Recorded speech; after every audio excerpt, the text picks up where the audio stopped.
નમસ્કાર દર્શક મિત્રો, સત્યમેવ જયતે લાઈવ ન્યૂઝમાં આપ સૌનું હાર્દિક સ્વાગત છે।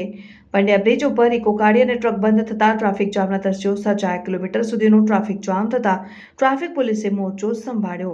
નોકરિયાત વર્ગને નોકરી જવાનો સમય હોવાથી બ્રિજ ઉપર વાહન વ્યવહારનું ભારણ વધુ